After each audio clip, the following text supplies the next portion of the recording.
Y pues bueno, vamos a empezar con la generación de las computadoras, ¿sale?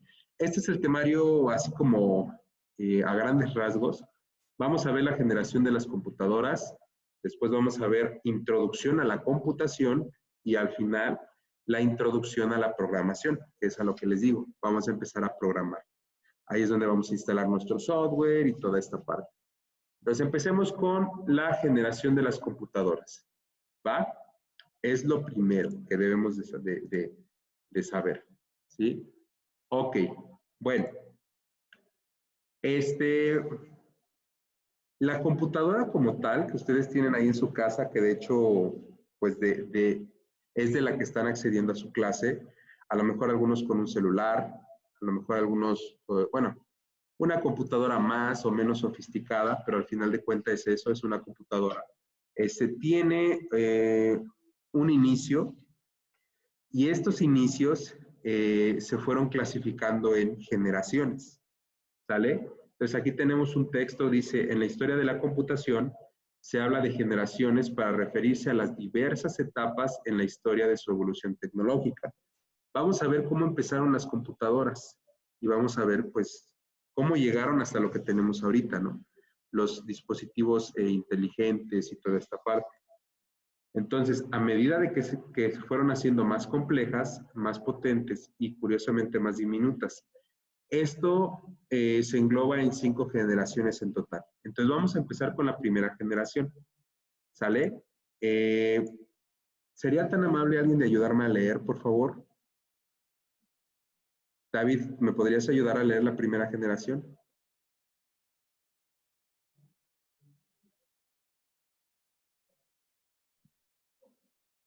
Esta es la generación inicial que se extiende desde 1940 hasta 1952. Comienza con la invención de las primeras máquinas de cálculo automáticas que podemos comenzar a llamar computador, propiamente. Se basaban en la lectura de válvulas, algo así. La ENIAC fue el modelo más famoso de esta época. Muchísimas gracias, David. Gracias. Por ahí se cortó un poquito, pero lo vamos a recapitular.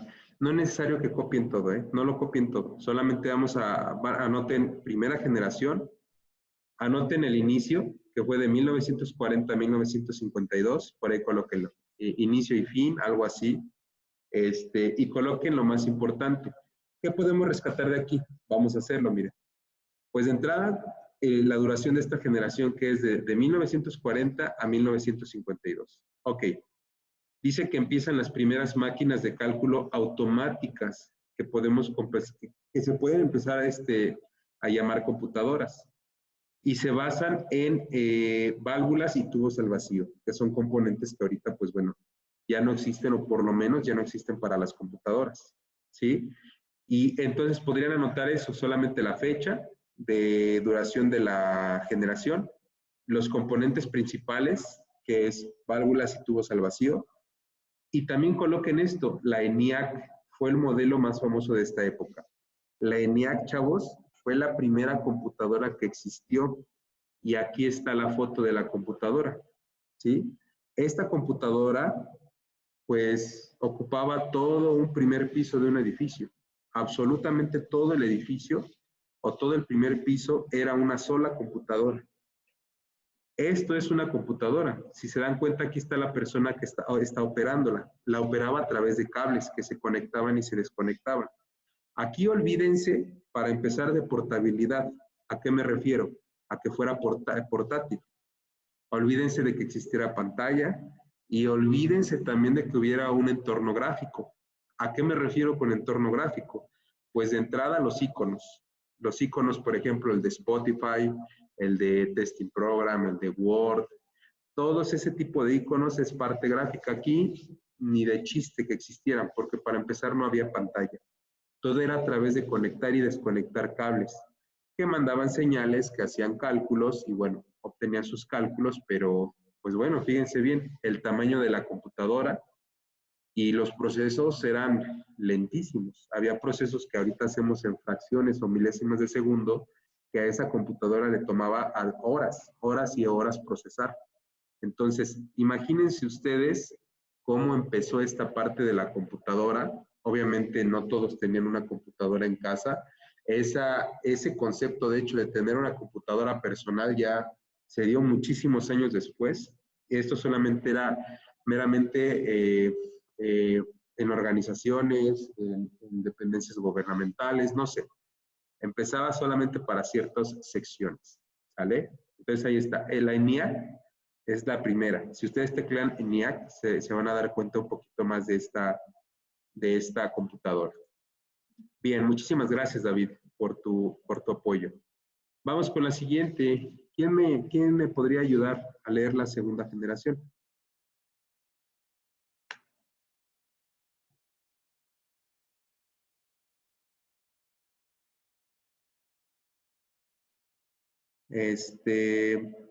A ver, yo elijo. Alexa, ¿me ayudas? Segunda generación. Comienza en 1956 y se extiende hasta 1964. El cambio de la primera a esta segunda generación lo presentó la sustitución de las válvulas de vacío por transistores, haciéndolas mucho más pequeñas y reduciendo también su consumo eléctrico. Estas fueron las primeras máquinas que disponían de un lenguaje específico para programarlas, como el célebre Fortran. Muchísimas gracias, Alexa. Bueno, ya estamos en la segunda generación. ¿Qué rescatamos aquí? Pues de entrada la duración, ¿no? Desde 1956 a 1964, que dice que las válvulas de vacío también fueron sustituidas por un componente llamado transistor. Los transistores son componentes, permítanme.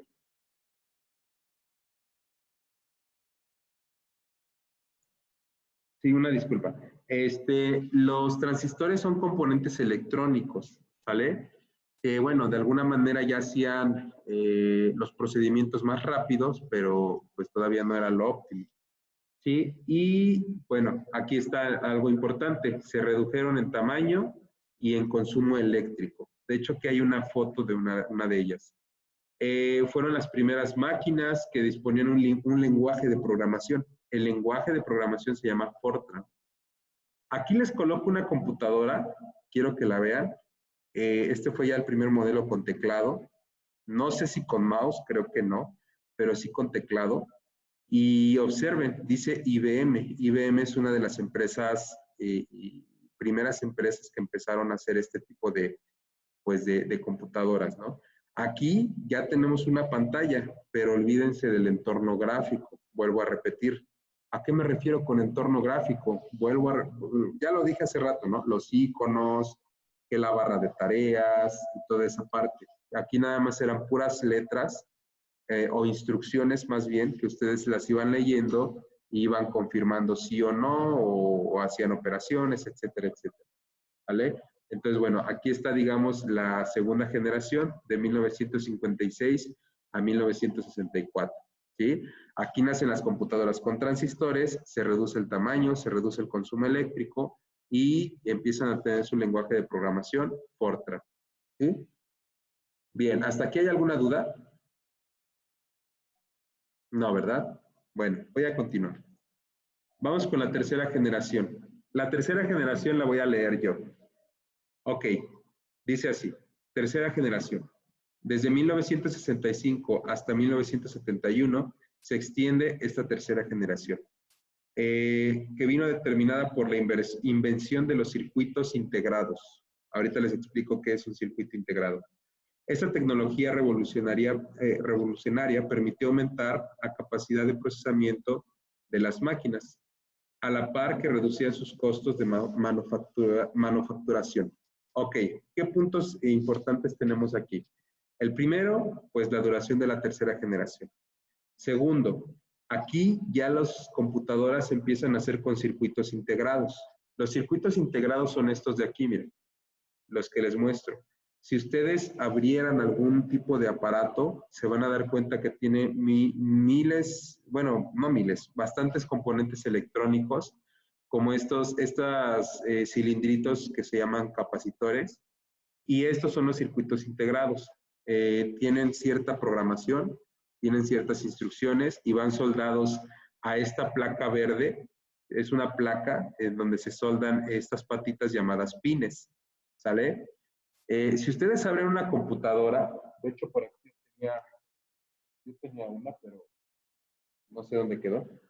Si abren su computadora, su CPU, y es que tiene una computadora de escritorio, independientemente del tamaño, del diseño y de la actualización que tengan, va a tener una placa llamada placa madre, y esa va a tener varios circuitos integrados, ¿sale? La placa madre es pues el cerebro de todo.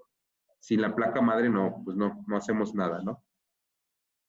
¿Qué más rescatamos de esta generación? Capacidad de procesamiento, o sea, se hicieron más potentes, más rápidas. Y por ende, se redujo su costo, ¿sale? Se hicieron más económicas el costo de manufacturación. Entonces, esto es lo que podemos rescatar de la tercera generación, ¿sale? Bien, vamos con la cuarta generación. ¿Quién me ayuda a leer la cuarta generación?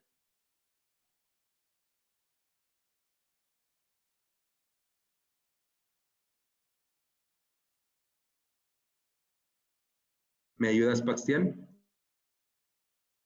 Sí, cuarta generación. La cuarta generación se fabricó entre 1972 y 1980. La integración de los componentes electrónicos pronto permitió la invención del microprocesador, un circuito integrado que reúne todos los elementos fundamentales de la máquina y que se pasó a denominar chip. Muchísimas gracias, Bastián. Sí, efectivamente, ya en la cuarta generación, como las computadoras ya utilizaban circuitos integrados, ya podíamos nosotros, o ya se podía agregar también un microprocesador, que es esto de aquí, ¿sale? En la actualidad hay varias marcas que hacen sus microprocesadores. Este en sí es el cerebro. Hace rato dije que la tarjeta madre era el cerebro. Más bien, este es el microprocesador, es el cerebro y va conectado en la tarjeta madre. Intel es uno de los que hace pues los microprocesadores, ¿no? Ya ahí, por ejemplo, cuando ustedes van a comprar o si en algún momento fueron a comprar alguna máquina, ven su procesador AMD, Intel, Core i3, Core i5, Core i7, Core i9. Ese es el microprocesador, ¿no? Y obviamente mientras más sofisticado, pues más caro. Muy caro, ¿no? Entonces, bueno, ahí está. En la cuarta generación, lo que rescatamos es, de nuevo, su intervalo de duración y que aquí se inventó, bueno, se creó el microprocesador, el cual ya se empezó a utilizar para las computadoras. Y obviamente este microprocesador pues también las hizo más potentes en cuanto a usabilidad, ¿no?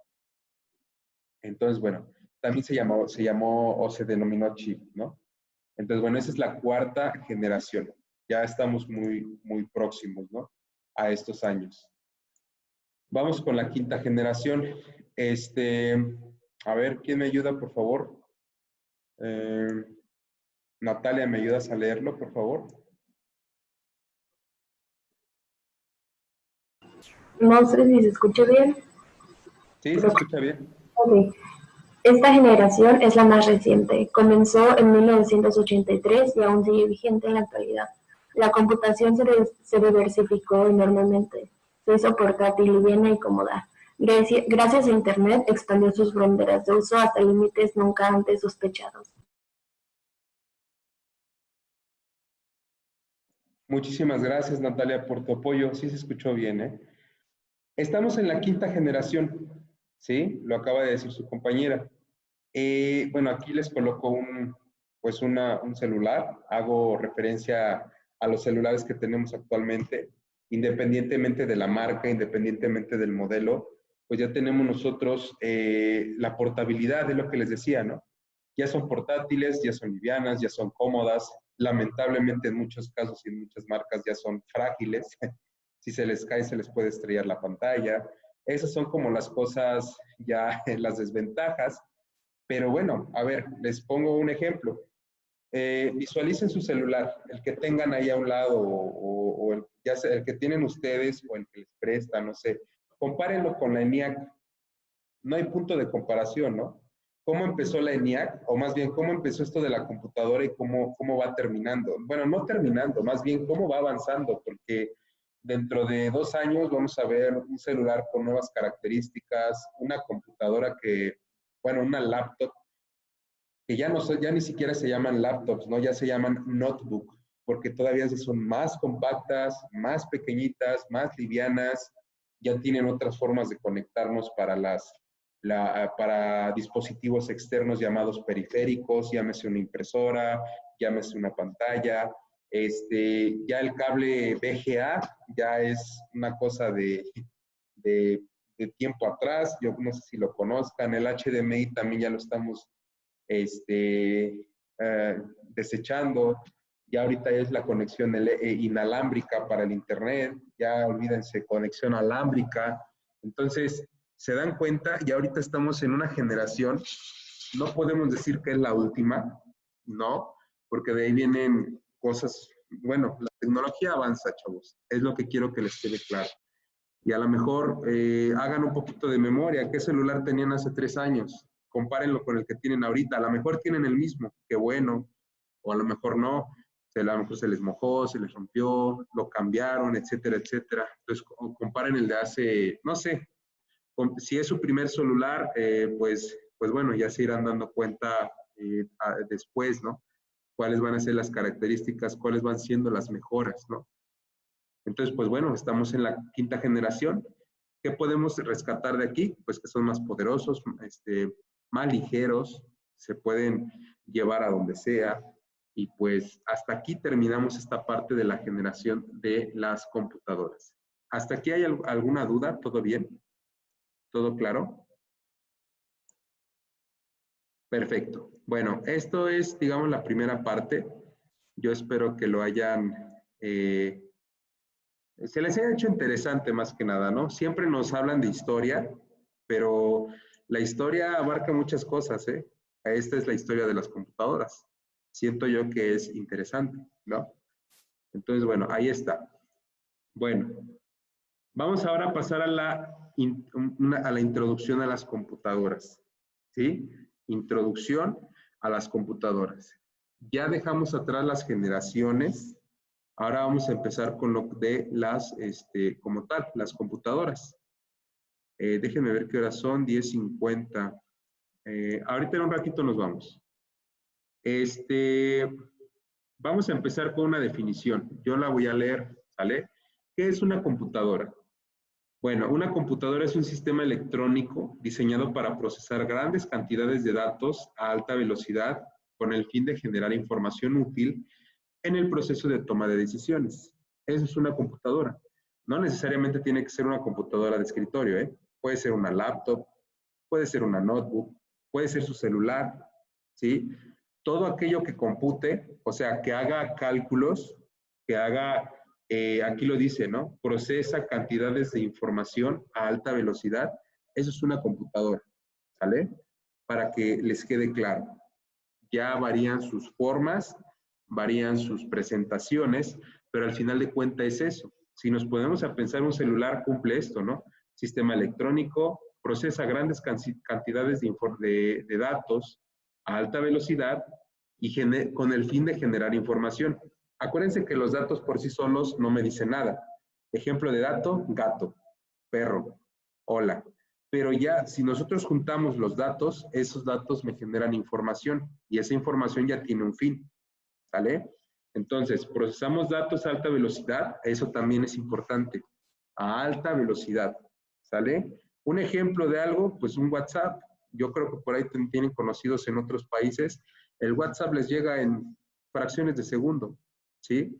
O sea, a eso me refiero con procesamiento de la información.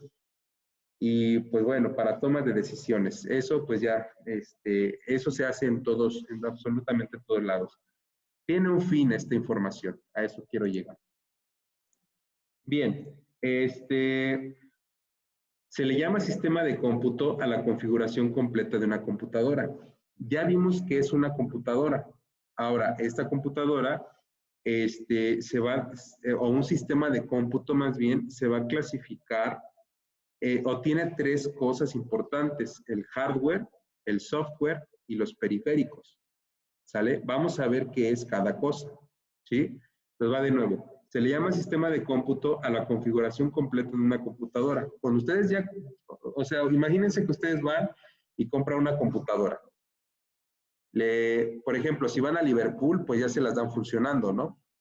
Pero si son un poquito más, quieren profundizar más en su compra, pueden comprar una computadora por piezas, o sea, van comprando el monitor, compran en todas las partes del CPU, ustedes las van ensamblando y ya tienen su computadora, pero a lo mejor todavía no le han colocado un sistema operativo. ¿El sistema operativo cuál es? Pues Windows, Linux, el sistema operativo de Mac, a eso se refiere. El conjunto del software y del hardware y de los periféricos ya es un sistema de cómputo, ¿sale? Y ahorita vamos a ver qué es cada cosa, qué es el hardware, qué es el software y qué son los periféricos, para que nos quede claro. Bueno, si gustan, vayan a su descanso y ahorita regresamos, ¿sale, chicos? Que fue el de sistema de cómputo y dijimos que se le llama sistema de cómputo a la configuración completa de una computadora. Una computadora a grandes rasgos consta de tres cosas, de hardware, de software y de periféricos, ¿sí? La idea, independientemente de si sepamos o no arreglarlos o lo que ustedes quieran, por lo menos tenemos que saber identificarlos, ¿sale? El hardware, el software y los periféricos son en conjunto, forman lo que les acabo de decir, un sistema de cómputo, ¿sí? Entonces, bueno, vamos a ver cada una. Vamos a empezar con el hardware. El hardware o equipo de cómputo comprende todos los dispositivos físicos que conforman una computadora. O sea, todo lo que ustedes tocan en una computadora es, pues es el hardware, la parte física, ¿sí? El teclado, el CPU, la pantalla, el mouse, por ejemplo, el joystick para aquellos que son gamer, los auriculares, los altavoces, todo eso es el hardware, ¿sale? Y de hecho, en el hardware también viene incluido los periféricos. Ahorita les voy a explicar para qué son los periféricos, ¿sale? Pero acuérdense, hardware es todo lo que yo puedo tocar de la computadora, todo lo físico, todo lo tangible, ¿sí? Ese es el hardware. Otra parte de aquí del hardware es la unidad central de proceso. Esto lo podemos encontrar en el CPU, ¿vale? No lo anoten, esto nada más quiero que lo sepan, pues así a grandes rasgos. El CPU es la caja, esa donde está la tarjeta madre. Por ejemplo, si se acuerdan de las máquinas que tenemos aquí en Tecnolab, en la parte de abajo hay una caja donde nosotros las prendemos. Ese es el CPU y o unidad central de proceso. Y ese componente se divide en dos tipos de unidades, la unidad de control y la unidad aritmético-lógica, ¿sale? Pues básicamente la unidad aritmético-lógica, voy a empezar con esa, se encarga de ejecutar todos los cálculos matemáticos, operaciones matemáticas, básicas, intermedias y avanzadas, elabora comparaciones. Esto es importante, esto de las comparaciones. Después les voy a explicar a qué se refiere con comparaciones, porque no nada más hay operaciones aritméticas, que son las operaciones suma, resta, multiplicación y división. También existen las comparaciones lógicas, ¿sí? Me gustaría darles un ejemplo ahorita, pero tengo que darles como una clase de ello para que lo entiendan bien. De ahí vamos con los datos para hacer los cálculos y comparaciones que se trasladan a la unidad central, ¿sale? Y también se ejecutan los cálculos y los resultados son enviados a la memoria principal. Entonces, bueno, la unidad aritmético-lógica en general hace esa parte, ¿no? Los cálculos matemáticos, los cálculos de comparación y toda esta parte. La unidad de control, pues controla todos los dispositivos que ustedes le conectan a su computadora. Coordina entradas y salidas de datos, la información la envía y recibe también información, determina las direcciones de las operaciones, o sea, la unidad de control pues le da una dirección a todo lo que se hace en la unidad aritmético-lógica, ¿sale? Esto es un poquito, ahorita se los estoy dando así como muy por encima, pero inclusive hay, si por ejemplo ustedes se animaran a estudiar una carrera de esto, Hay una materia que se dedica específicamente a esto, que se llama arquitectura de computadoras. Por eso les digo, ni lo anoten, ni se estresen. Esto es como un grande, una explicación a grandes rasgos, ¿vale? Y acuérdense que el CPU pues, es la unidad central de proceso. Y ahí se ejecutan dos tipos de operaciones, solamente la unidad aritmético-lógica y la unidad de control, ¿vale? Y aquí nos da algunos ejemplos, pero hasta ahí lo vamos a dejar. Lo que sí me interesa es lo que vimos anteriormente, lo del hardware y todo lo que hemos visto. Bien, ahora, ¿cuáles son las tareas del hardware? Pues bueno, tener dispositivos de entrada, tener dispositivos que procesen información, tener dispositivos de salida y de almacenamiento. Les voy a dar un ejemplo de cada uno. Un dispositivo de entrada, por ejemplo, ahorita yo aquí en mi computadora, yo estoy metiendo información. ¿Qué información? Pues el sonido. Uno sería el micrófono, ¿sí? El micrófono que tiene integrado es un dispositivo de entrada. Uno de procesamiento, pues bueno, de entrada mi microprocesador, que es el que procesa todo lo que estamos haciendo ahorita. O sea, se requiere de una unidad que procese la información que viaja, que llega y que se va, que también ejecute, por ejemplo, videoconferencia Telmex, que ejecute Spotify cuando estoy escuchando música, que ejecute, por ejemplo, mi pizarrón, que ejecute PowerPoint, ¿sí? A eso se refiere con procesamiento, a todos los procesos que ustedes llevan a cabo en su computadora. Salida, pues bueno, yo estoy enfrente de mi computadora, los estoy viendo, esa es la salida, ¿sí? A eso también se refiere. Y almacenamiento, pues bueno, mi disco duro, ¿no? Que es donde guardo toda mi información, mis videos, mis imágenes, mis archivos, los exámenes de Montes de Oca, etcétera, etcétera, ¿vale? Esas son las tareas del hardware. Entrada de datos, salida de datos, procesamiento de información y almacenamiento de archivos o de información en general, ¿sí? Para que no lo pierdan de vista. Ahí está. Bueno, ¿qué son los periféricos? Pues es todo aquello que le conectan ustedes a su computadora. Aquí están, miren. Los periféricos se dividen en periféricos de entrada, de salida, y también los existen de entrada y de salida a la vez. Ejemplos de entrada, pues el teclado. ¿Por qué será de entrada el teclado? Porque pues al teclear yo introduzco información, ¿sí?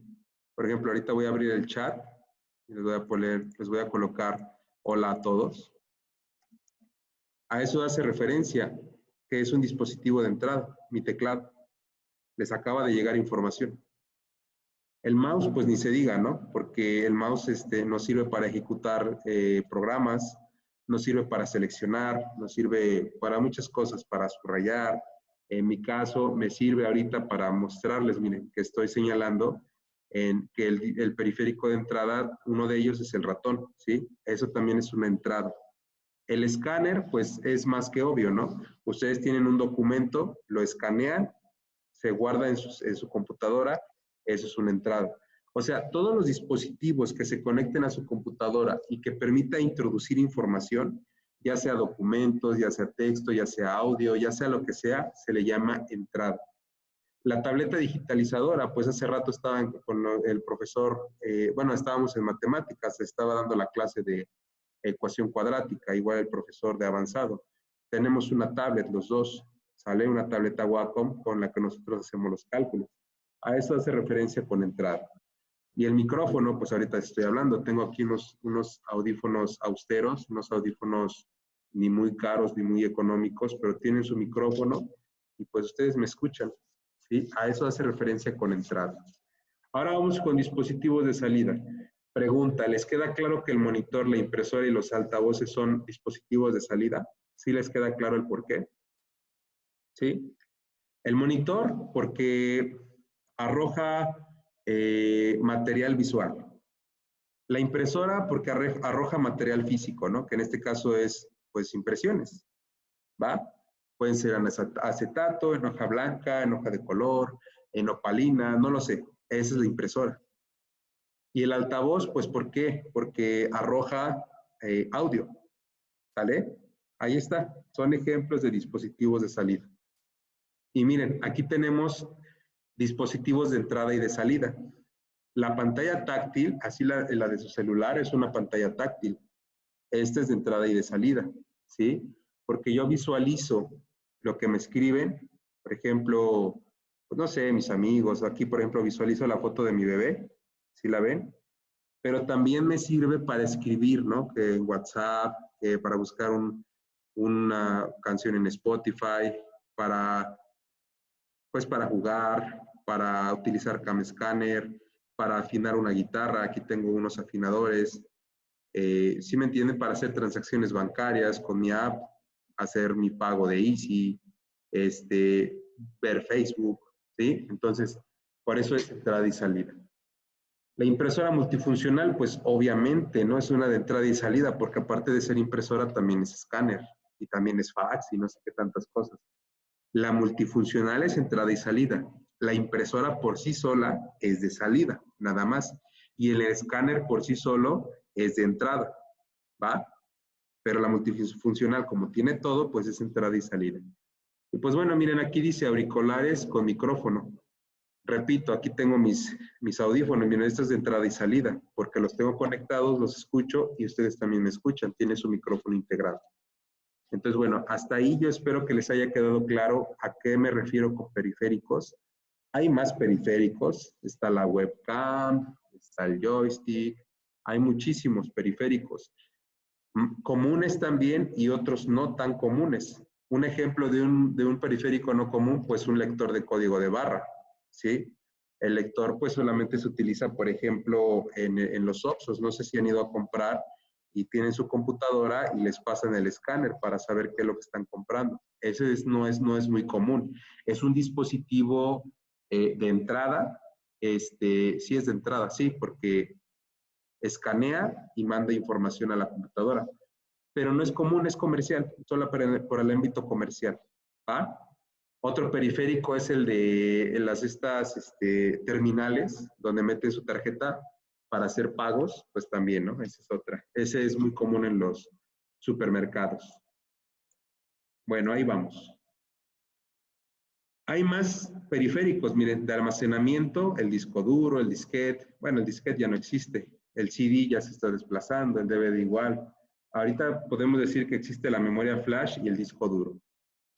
De comunicación, ya estos son más avanzados. Periféricos de comunicación, ya estos se ven en materias como de redes.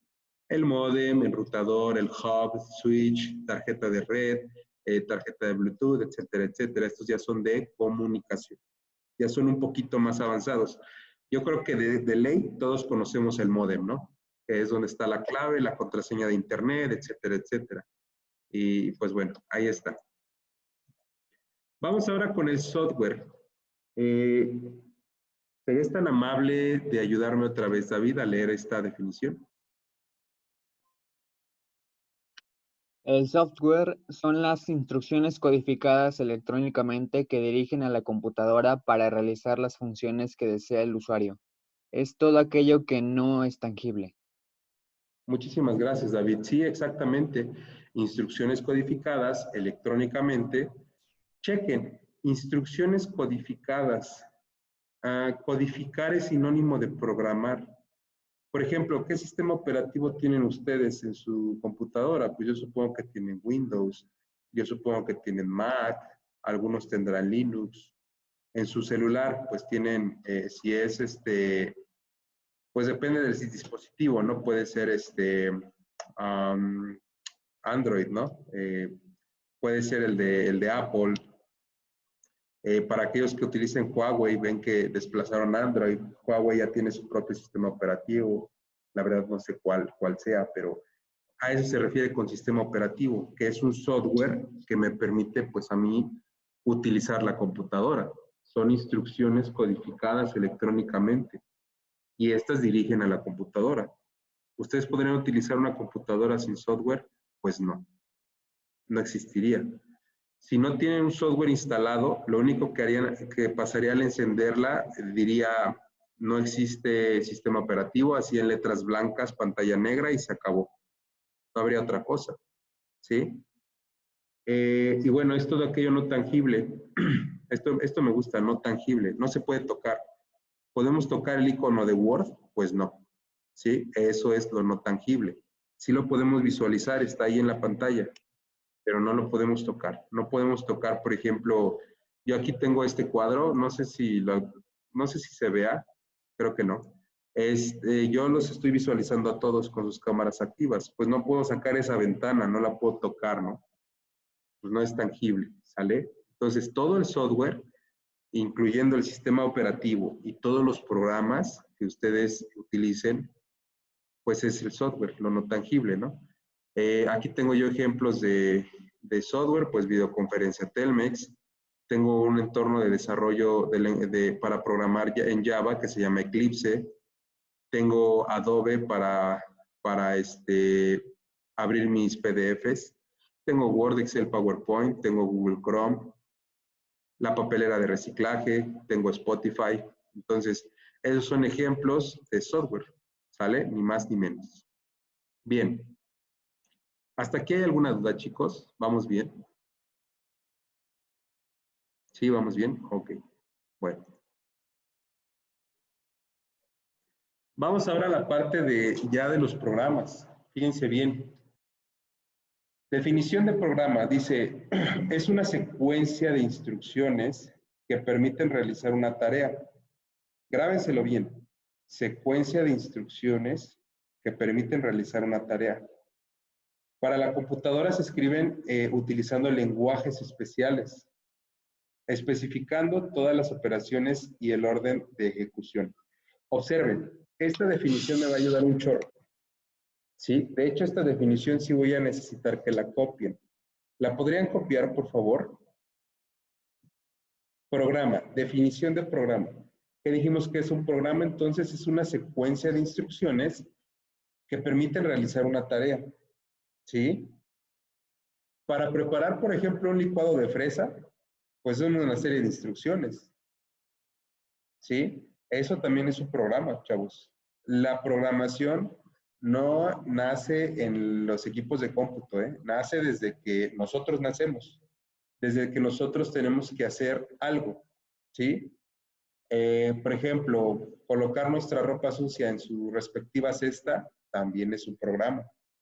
Venir a clases presenciales a Montes de Oca también es un programa. Todo lo que arroje un resultado es un programa, porque es una secuencia de instrucciones, ¿sí? Si se van a duchar, por ejemplo, pues no primero se pone la ropa y luego se meten a la regadera, ¿no? Eso está mal, son ejecuciones mal ejecutadas, válgame la redundancia.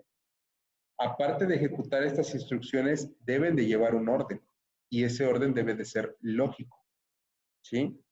Entonces, bueno, de ahí que dice otra vez, para la computadora se escriben utilizando lenguajes especiales. Ah, ok, ya sabemos que el programa son secuencia de instrucciones, pero en la computadora se utilizan lenguajes especiales, ¿vale?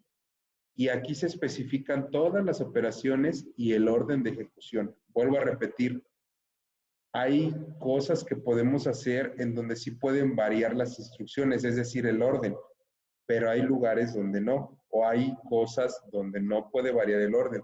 Sí tienen que llevar un seguimiento específico, ¿sale? Hasta aquí nos queda claro qué es esta parte de programa. Nosotros vamos a hacer programitas. Vamos a empezar con programas muy sencillos en donde ustedes escriban su nombre y aparezca su nombre completo, en donde hagan operaciones básicas, dados 3 valores. Vamos a empezar con cosas bien sencillas, ¿sí? Y le vamos a ir subiendo el nivel poco a poco. Llegará el momento en donde, por ejemplo, hagamos juegos. Un ejemplo de un juego, pues, es el ahorcado. Otra cosa, podemos simular el funcionamiento de un cajero, ¿sí? Ustedes han ido a sacar dinero al cajero, eso lo vamos a simular. Vamos a suponer que tienen dinero, van a introducir su contraseña, van a pedirle tanto dinero al cajero, que les muestre las operaciones, todo eso es lo que vamos a hacer, ¿sale? Pero bueno, ¿puedo quitar ya la definición? Ok, voy a continuar. Vamos con esta siguiente, fíjense bien, lenguaje máquina. Las computadoras solo conocen intrínsecamente un lenguaje llamado lenguaje máquina, formado exclusivamente por unos y ceros. Bueno, esta parte es importante. Nuestras computadoras, cualquier computadora, solamente maneja este tipo de lenguaje, ¿sí? El lenguaje binario, que solamente tiene que ver con ceros y unos, ¿sí? 0 y 1. 0 encendido, no, perdón, 0 apagado, 1 encendido. Entonces, pues no habla nuestro lenguaje. Nosotros tenemos que hacer nuestros códigos en un lenguaje de programación que nosotros sepamos interpretar. Y cuando nosotros lo ejecutamos, la computadora hace la traducción al lenguaje máquina, o sea, al lenguaje de la computadora. Este es el lenguaje de la computadora. Lo único que quiero que les quede claro, que el lenguaje máquina es el lenguaje de nuestra computadora y está creado se crea a través de ceros y unos. ¿Sale? Bien. Vamos con el siguiente, lenguaje ensamblador. Esto ya no lo anoten. Para facilitar la programación, cada código se representa mediante palabras simbólicas y los operandos se pueden expresar en notación decimal o hexadecimal, que es más compacta que la binaria. Bueno, este es un lenguaje diferente, no lo vamos a trabajar. De hecho, hasta parece un ticket, ¿no? De compra. Pero, pues no está de más mencionar, ¿no? Que el lenguaje ensamblador es esto, ¿no? Es otro tipo de lenguaje que es más corto que el lenguaje binario, porque no les mencioné eso, pero el lenguaje binario es muy largo, independientemente de que sean ceros y unos, es muy, muy largo. Entonces, bueno, es todo lo que tenemos que saber. Miren, el lenguaje a alto nivel es el que nosotros ya manejamos. Son, aquí les chequen, para facilitar la tarea del diseñador, del diseñar programas más bien, se desarrollaron lenguajes llamados de alto nivel, en los que las instrucciones son más comprensibles para las personas. Cuentan con un conjunto de símbolos y reglas de sintaxis fino, que no dependen del tipo de computadora. Ok, ¿qué es un lenguaje de alto nivel? Pues es un lenguaje que nosotros creamos para poder programarle a la computadora y que posteriormente sea traducido en lenguaje máquina, ¿sale? De hecho, esto es lo que vamos a aprender nosotros, el lenguaje a alto nivel, ¿va? Y pues bueno, ya no los quiero aburrir, si es mucho texto, como dice el meme, mucho texto, pero ya terminamos con esa parte. Bien, les voy a dejar su primera actividad, chicos. Sí me gustaría que la desarrolláramos entre hoy y mañana. Si ya les dejaron más tarea, pues ahorita avancen en lo que resta de la clase, que son 10 minutos, y les puedo dejar la clase del día de mañana. Quiero que me hagan una buena actividad. Son 3 subactividades muy pequeñas. Se las voy a explicar a grandes rasgos. Miren, actividad 1.1, van a elaborar un mapa mental que contenga la información referente a la generación de las computadoras. Los mapas mentales, pues ya saben, ¿no? Es como, tienen imágenes y poco texto. Entonces, ¿se acuerdan que yo hacía énfasis en, a ver, ¿qué es lo principal en esta generación? Ah, bueno, esto y esto, ¿no? Espero que eso sí lo hayan anotado. Para que, por ejemplo, un ejemplo, ¿qué era lo esencial en la primera generación? Pues de entrada, su duración. Segundo, que eran computadoras muy grandes, que estaban hechas con tubos al vacío, y que además, y bueno, y ahí fue donde nació la primera computadora, que se llamaba ENIAC. Con que lo coloquen a manera de lista es más que suficiente, y por ahí búsquense una imagen que haga referencia a la primera generación. Ahora, no la hagan en su cuaderno. Si la quieren hacer en su cuaderno, adelante, pero me gustaría que lo hicieran por ejemplo, en Word o en PowerPoint, y ya luego me mandan ese archivo. Lo convierten a PDF y pues ya sí me lo mandan para que no se mueva, ¿sale? Pueden hacerlo todo digital. No quiero que impriman ni que recorten nada, no. Todo digital para que sea más rápido. La siguiente, van a hacer una investigación referente a los dispositivos de entrada, de salida y de almacenamiento existentes en la actualidad. Aquí quiero que busquen los dispositivos y su definición. De hecho, si quieren, ahorita les pongo cuáles quiero que me encuentren, ¿va? Para que sea más rápido. Y la 3 está fácil. Investigar la definición de sistema operativo, qué es un sistema operativo, y da ejemplos también de software que conozcas.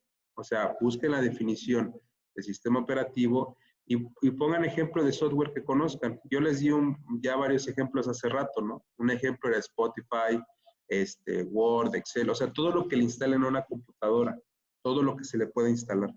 ¿Sí? El semestre anterior utilizamos uno, ¿se acuerdan? Cinema 4D. Ese también es un software. Ahí lo anotan si quieren. Entonces, no sé si tengan alguna duda con la actividad. ¿Tienen duda? Todo lo pueden hacer digital, ¿vale? No hay ningún problema. En Word me lo convierten en PDF y me lo mandan. Su mapa mental que sí quede bonito. Busquen imágenes, acomoden, lo que se vea bonito. No necesariamente puede ser un mapa mental, a lo mejor pueden también hacerlo a manera de lista, ¿no? Primera generación y su dibujo y breve descripción. Segunda generación y así sucesivamente. Como ustedes gusten, pero que se vea padre, como una infografía, como un resumen, pero más con imágenes. ¿Sí? ¿Dudas? Ok, bueno. Miren, con que encuentren la definición de estos es más que suficiente. Si quieren tomarles foto, por favor. Le toman foto y le paso al siguiente.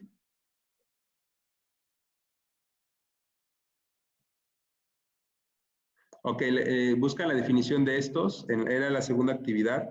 Y de aquí solamente al de almacenamiento. El de comunicación no me interesa ahorita, solamente el de almacenamiento. ¿Sí?